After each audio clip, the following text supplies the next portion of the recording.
are subtracting a negative 2/5. Remember, subtracting a negative is the same as adding. So we have a negative 14 plus 2, so that's negative 12 over 5, since we keep our denominator.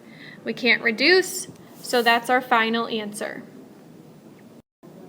Alright, the next thing we're going to do is evaluating expressions. So all you have to do here, just like before when our x equaled whole numbers, you just plug them in. So since x is 7/12, we are going to do 7 over 12 plus y, and y is 3 and 1/12. So I'm going to change to an improper fraction just because I prefer to work with them. So we have 7 over 12 plus 37 over 12. 12 times 3 is 36 plus 1 is 37. So if we add these, 7 plus 37 is 42.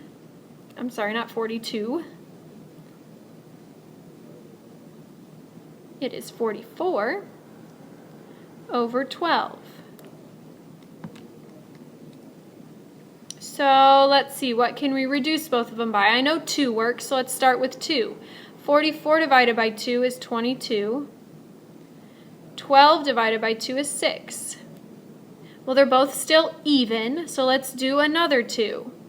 22 divided by 2 is 11, and 6 divided by 2 is 3. So there's our final answer, 11 over 3.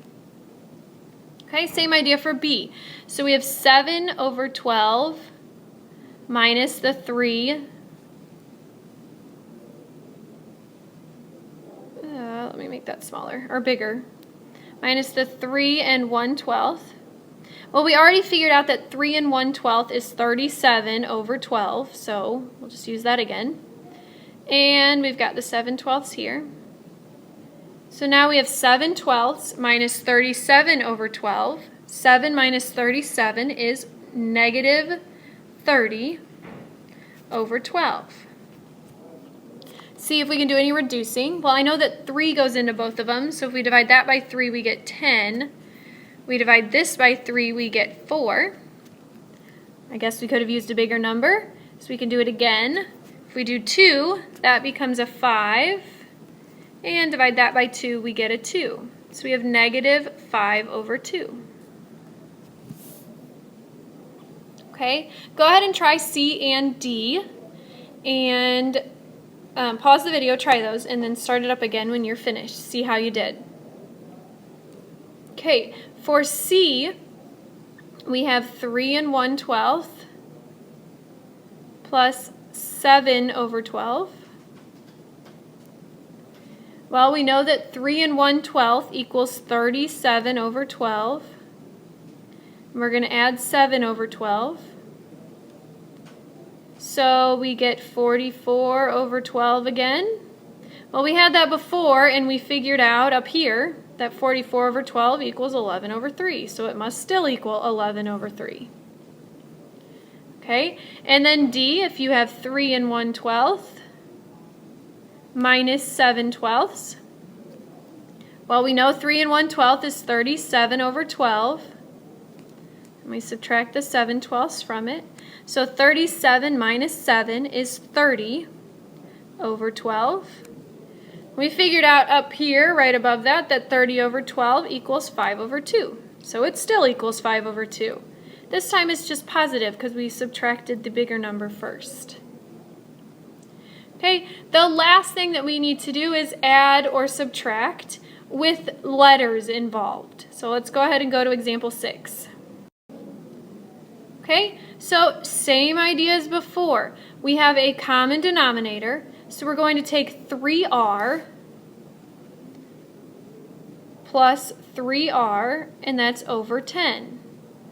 Well, if we have 3 r's and we add 3 more r's, we get 6r over 10.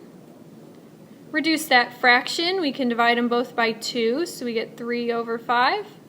So we have 3r over 5, and that's it.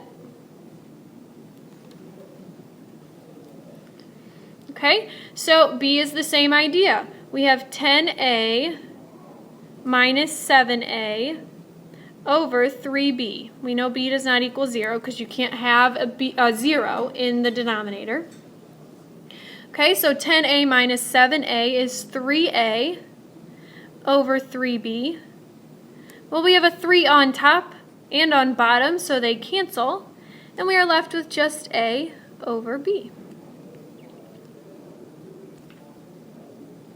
Okay, last one.